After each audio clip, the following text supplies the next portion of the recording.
اللہ کے خوبصورت ناموں میں سے ہم دیکھیں گے المجید، اس کا مطلب ہے بزرگی والا، شان والا، آنریبل، میجسٹک۔ سورۃ ہود میں اللہ تعالیٰ کا فرمان ہے، رحمت اللہ وبرکاتہ علیکم اہل البیت انہ حمید مجید۔ اللہ کی رحمت اور برکتیں ہوں آپ پر اے گھر والو، بے شک وہی تعریف والا، شان والا ہے۔ یعنی جو شان والا ہوتا ہے وہی تعریف کے قابل ہوتا ہے۔ پھر سورۃ البروج میں اللہ تعالیٰ کا فرمان ہے، وَهُوَ الْغَفُورُ الْوَدُودُ ذُو الْعَرْشِ الْمَجِيدُ۔ وہ وہی ہے جو بخشنے والا، محبت کرنے والا ہے، شان والے عرش کا مالک ہے۔ یعنی اللہ تعالیٰ نے اپنے عرش کے بارے میں بتایا کہ وہ اس کا عرش بھی جو ہے وہ بھی شان والا ہے۔ اب ہم دیکھتے ہیں کہ اللہ تعالیٰ کن کن وجوہات کی بنا پر شان والا ہے یا آنریبل ہے، اور اس کی یہ شان، اس کا آنریبل ہونا ہمیں کن کن معاملات میں نظر آتا ہے۔ سب سے پہلے تو اللہ تعالیٰ اپنی کبریائی کی وجہ سے شان والا ہے، یعنی کہ اس کائنات میں سب سے بڑی ذات ہے وہ، اور بڑا بن کر رہتا بھی ہے وہ۔ اور پھر اپنی عظمت کی وجہ سے وہ شان والا ہے کہ اس جیسا کوئی ہے ہی نہیں۔ پھر اپنی وسعت کی وجہ سے، جو اس کی وسعت ہے نا ہر صفت کے ساتھ، اس کائنات کے اوپر اپنے علم کے ساتھ، اپنی رحمت کے ساتھ، اپنی مغفرت کی وسعت کے ساتھ، اپنی وسعت کی وجہ سے وہ شان والا ہے۔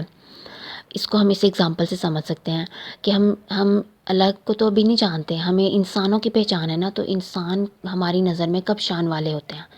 جب ہم ان کے پاس دنیاوی نعمتیں دیکھتے ہیں، جیسے کہ کسی کے پاس بہت دولت ہے، کسی کے پاس کوئی بڑا عہدہ ہے، کسی کے پاس فیم ہے، تو ہم سوچتے ہیں کتنی شان والا ہے۔ اسی طرح سے اللہ تعالیٰ کی جو ایبسولوٹ لیول پہ جو صفات ہے نا، کبریائی والی، عظمت والی، وسعت والی، جلال والی، یہ سب اس کی صفات جو ہے نا اس کے آنریبل ہونے کو، اس کے شان والا ہونے کو ظاہر کرتی ہیں۔ اب ہم دیکھیں کہ اس کی شان ہمیں کن کن معاملات میں نظر آتی ہے۔ سب سے پہلے تو اس کی اپنی ذات کے اندر ہمیں نظر آتی ہے سب کچھ، پھر اس کے ناموں کے اندر، اس کی صفات کے اندر، اس کے افعال کے اندر، اس کی کثیر خیر کے اندر، اس کے دوام کے اندر۔ دوام یعنی ہمیشگی کے اندر، جو ہمیشہ سے ہے اور ہمیشہ ہی رہے گا۔ تو ان سب صفات کے اندر جو ہے نا اللہ تعالیٰ کی شان نظر آتی ہے، اور یہ ظاہر کرتے ہیں کہ وہی ایک ذات ہے، تعریف کے قابل ہے۔ اللہ تعالیٰ کی یہ شان جب کسی انسان کے اندر آ جاتی ہے نا، تو وہ اولیاء اللہ بن جاتا ہے، اور وہ اللہ تعالیٰ کے چنے ہوئے بندوں میں شامل ہو جاتا ہے۔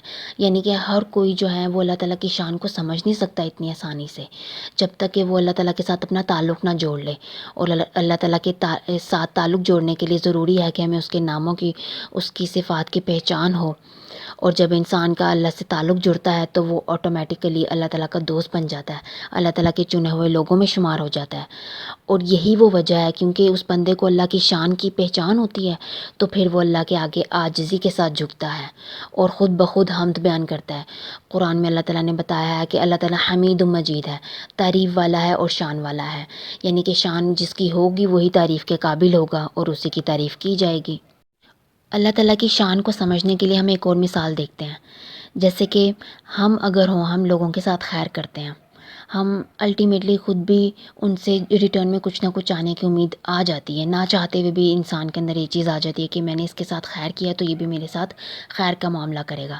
یا پھر ہم کسی ایک بندے کے ساتھ خیر کرتے ہیں تو دوسرے کے ساتھ نہیں کر پاتے، ایک بندے کے ساتھ اگر کرتے ہیں تو ایک ہی معاملے میں کر پائیں گے، سارے معاملات میں شاید نہ کر پائیں۔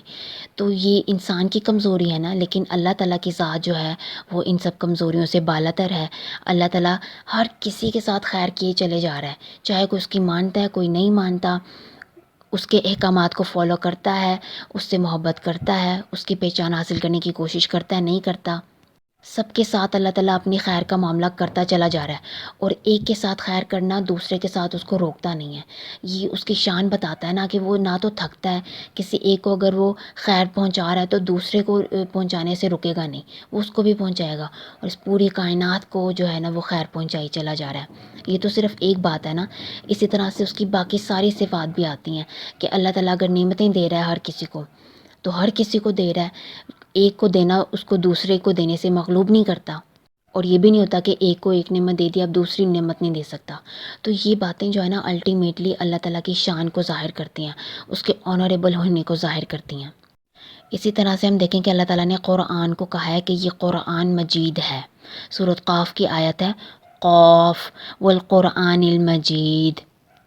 یعنی اللہ تعالیٰ نے قرآن کو شان والا کہا ہے، اور یہ بات کیوں کہی ہے؟ قرآن شان والا کیسے ہے؟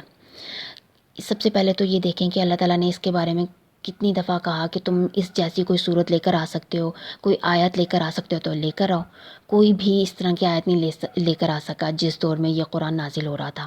تو اس سے پتہ چلتا ہے قرآن ایک شان والی کتاب ہے، اس جیسا کوئی کچھ بنا ہی نہیں سکا۔ پھر جب ہم اس کے ایسنس کی بات کریں کہ جو بھی انسان اس کو جب بھی پڑھتا ہے، جس مرضی زمانے میں پڑھے، وہ اس میں سے اس زمانے کے مطابق سیکھتا ہے، اور تو اور اپنے حالات و واقعات کے اکارڈنگ سیکھتا ہے۔ ایسا نہیں ہوتا کہ ایک انسان نے ایک دفعہ قرآن پڑھ لی ہے، جو اس کو اس ٹائم پہ سمجھ آئی، اگلی دفعہ دوبارہ پڑھے گا تو وہی بات سمجھ آئے گی دوبارہ۔ نہیں، وہ دوبارہ جب پڑھے گا تو وہ کوئی اور چیزیں سیکھے گا، وہ اپنے حالات و واقعات کے اکارڈنگ قرآن سے اس طرح کا ایسنس لے گا۔ یعنی قرآن جو ہے نا وہ سمندر کی طرح ہے، اس کے اندر اس کی ایک اپنی شان ہے، وہ ایک خزانے کی طرح ہے، جس کو جتنا ایکسپلور کرو گے نا وہ نکلتا چلا آئے گا۔ تو یہ اس کی شان کو، اس کے آنریبل ہونے کو شو کرتا ہے، اور اللہ کی ذات کا کلام ہے یہ، تو یہ کیسے آنریبل نہیں ہوگا؟ اللہ تعالیٰ کے اس کائنات میں ہر چیز جو ہے وہ اللہ تعالیٰ کی مخلوق ہے، صرف قرآن جو ہے یہ اللہ تعالیٰ کی صفت ہے، اس کا کلام ہے، تو یہ کیسے شان والا نہیں ہوگا جبکہ وہ ذات اتنی بڑی ہے، اتنی شان والی ہے۔ اگر ہم صحیح معنوں میں اللہ تعالیٰ کی شان جاننا چاہتے ہیں، اس کی پہچان حاصل کرنا چاہتے ہیں، تو پھر ہمیں اللہ تعالیٰ کو اسلام کے ساتھ کثرت سے پکارنا ہے، اور اگر ہم اپنی زندگی میں عزت چاہتے ہیں، آنریبل ہونا چاہتے ہیں، تو ہمیں اللہ تعالیٰ کو اسلام کے ساتھ کثرت سے پکارنا ہے، اس کے ساتھ تعلق جوڑنا ہے۔ اور یہ بھی دیکھیں نا کہ ہم بڑے کو چھوڑ کر کیوں چھوٹے سے امپریس ہوں؟ جب ایک ذات اتنی بڑی ہے شان والی، تو ہمیں پھر اسی کو پکارنا چاہیے نا، اسی سے اپنا تعلق جوڑنا چاہیے نا، اسی سے امپریس ہونا چاہیے۔ اللہ تعالیٰ سے دعا ہے کہ جو بھی ہم نے پڑھا ہے، جو بھی سمجھنے کی کوشش کی، اللہ تعالیٰ ہمارے دلوں میں راسخ فرمائے۔